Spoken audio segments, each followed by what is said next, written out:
there's another kind of instinct that you need to be on the lookout for, and this one is a liar. This one is a saboteur. This one is a backbiter. This is the instinct that says, you've had enough. You've given it your best shot. You can stand down. You can back off. You can rest now. Which sets up this problem for all of us. You're never gonna feel like it. It's your job to make yourself do the crap you don't wanna do so you can be everything that you're supposed to be. And you're so damn busy waiting to feel like it. And you're never going to. And that's the problem. There are those of you, you're still immature. When your excitement is up, your effort is up. But when your excitement goes down, your effort goes down. For some of you, you're too seasonal. When you're excited, man, you coming to work the first week, the first month, the first 3 months when you got that job, you were excited, and so you was putting forth effort. You on blade, now you got comfortable, and you're not excited no more. And guess what happened? Your effort has gone down. So do me a favor, get off of that feeling stuff. Get off your excitement. We're not dealing with feelings because feelings go up and down. You don't have to be excited. You made a commitment to that job. Did nobody force you to take that job? You signed your name on the dotted line. And commitment said, I don't care how I feel. I don't care if I'm excited. I don't care if I'm pumped up. I don't care if I'm fired up. You made a commitment. Now it's time to put up. Lazy people do a little work and think they should be winning. But winners work as hard as possible and still worry if they're being lazy. So if you're a winner, you ain't comfortable. Every day I get up and give everything I got to everything I'm a part of simply because this is who I am. Like the only thing I need every day of my life is 86,400 seconds. That's it. Like I don't need some reward. Like the only thing I need is breath in my body and I'm flat out going get it. A person with passion always stands out.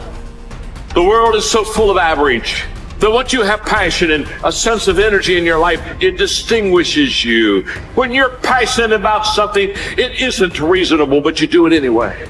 Passion will take you where nothing else will ever take you. It'll give you that decided edge. It'll help you to stand out. When you want to become a diamond, your whole attitude change, your whole mindset, your thinking, your relationships, the decisions that you make, how you spend your time, your energy, all of it changes.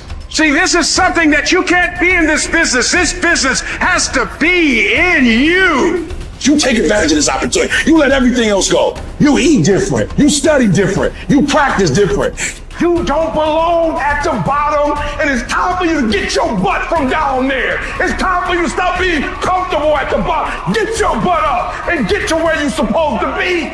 You are a royal priesthood. Get where you belong. Do what you're supposed to do. Live like you're supposed to live.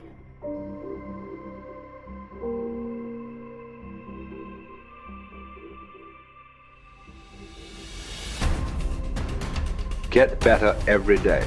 Socrates didn't know much. There wasn't much he held for certain. But he was sure, he said, that we cannot remain as we are. It doesn't matter who you are. It doesn't matter what you've done. Nobody is as good as they could be. Nobody is perfect. Everybody can improve.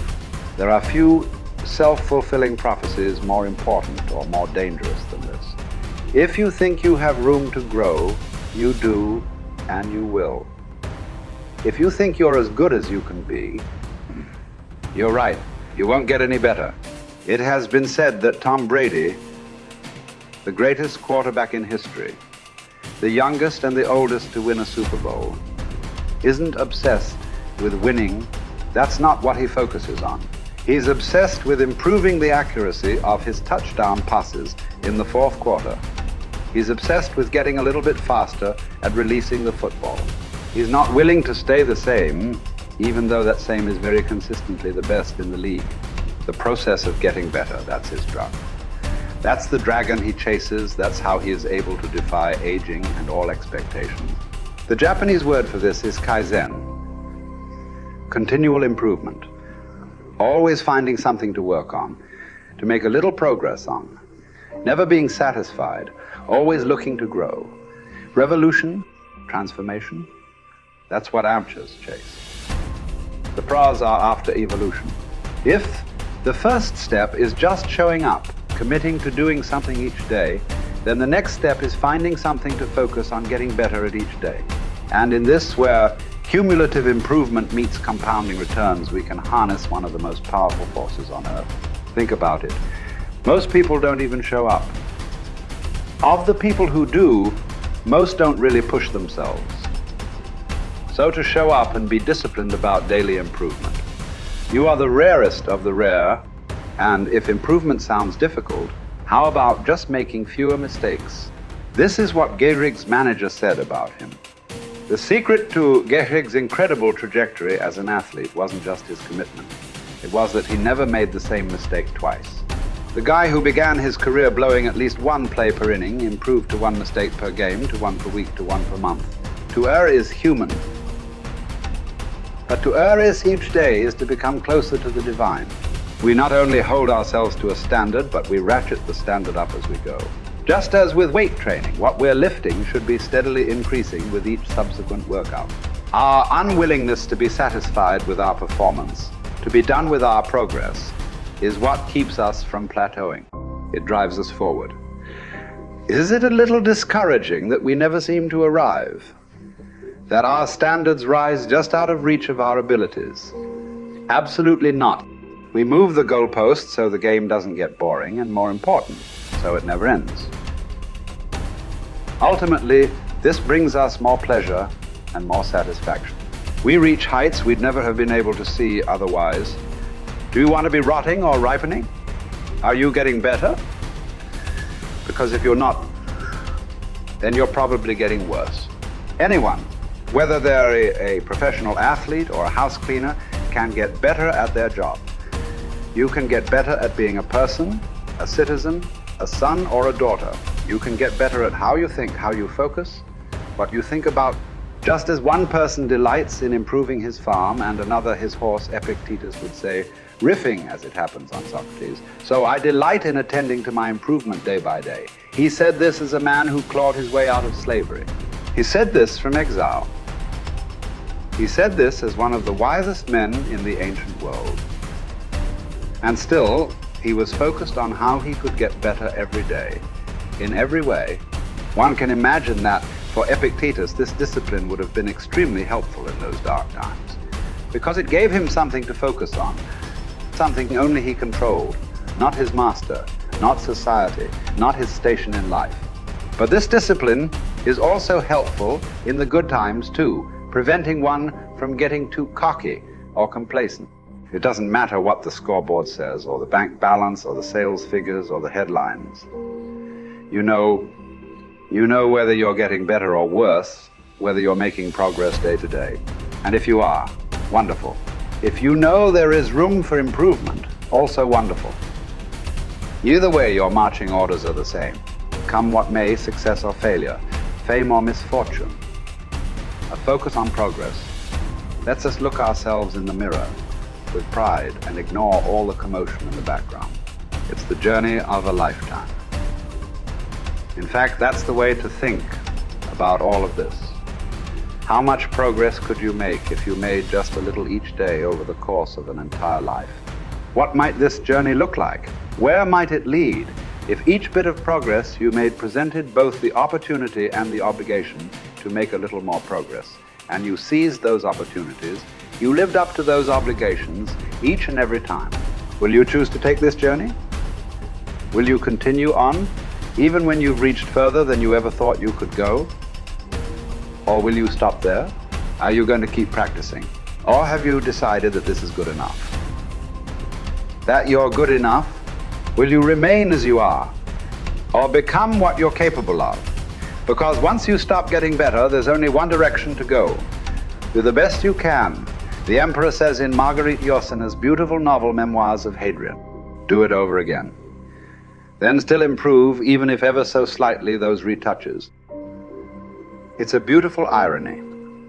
You're never content with your progress, and yet you're always content. Because you're making progress. What does it mean to live an infinite life? Clearly, our lives are finite. We're born, we die, we come, we go. But life is infinite. The game of life will continue with us or without us. Which means every single one of us has a choice. We don't get to choose the nature of the game. Life is infinite. We don't even get to choose if we want to play in the game or not. Once you're born, you're in it. We get one choice. Do you want to play with a finite mindset, or do you want to play with an infinite mindset? To play with a finite mindset means waking up every day and say, I'm going to be the best, I'm going to be better than everybody else.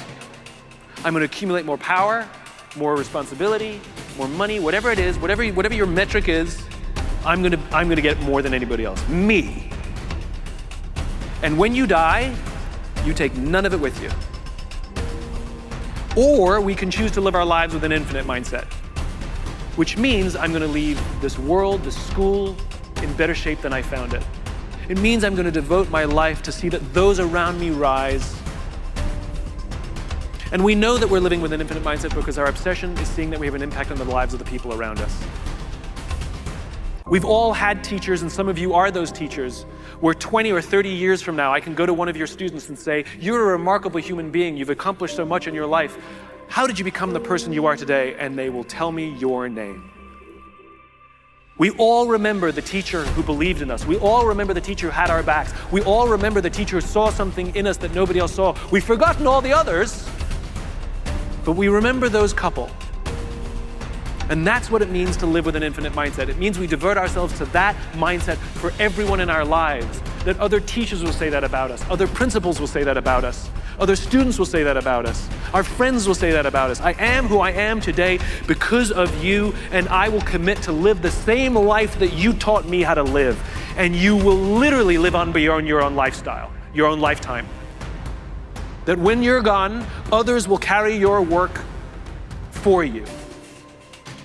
This is what it means to live an infinite life, and it is just a choice. Nobody changes until they change their energy. When you change your energy, you change your life. It's the way it is. When you stop using your enemy to reaffirm your addiction to hatred, when you stop using your best friend to reaffirm your addiction to suffering, when you stop using your Facebook to reaffirm your addiction to insecurity, when you stop that whole process and you start going inward and you're no longer relying on those outer things that create those emotions, and you start creating those inner emotional states, you start changing your energy. Now, whatever is no longer a vibrational match between you and that past, present reality is going to fall away. Right. They're just going to spiral out. You're no longer putting your attention on them. In other words, the stronger the emotion you feel with some problem in your life, the more you give it your attention. Where you place your attention is where you place your energy. You're giving your power away, your life force. Yeah. Lower the volumes of that emotion, you take your attention off that person, you're calling energy back to you. Yeah. And you're building your own electromagnetic field. We've seen the evidence of that in many events, because when people start overcoming themselves, the first day, not always, but the energy of the room will drop. Why? Because they're drawing from the field to build their own field. Now when they build their own field the next day and the fields start interfering with the people next to them, whoop, the energy in the room just keeps going up. So now there's no longer a vibrational match between you and your coworker. Be prepared, because that old known thing is going to fall away because you're no longer emotionally and energetically connected to it. So then when you get in that state, it's not a time to try to put it back together, because at the same time these things are unraveling and they're moving towards chaos, and chaos is just unpredictable order. Right. It's novelty, the newness of an experience that you can't predict is chaos. If you apply the formula, and all potentials in the quantum field exist as electromagnetic potentials. They are possibilities. When they begin to synchronize coherently, your brain and heart, you got a strong Wi-Fi signal, because now you're putting out a very laser coherent signal. Right. When there's a synchronization between your energy and that potential that exists in the future, but it really exists in the present moment, because that's where they exist in the quantum. Now,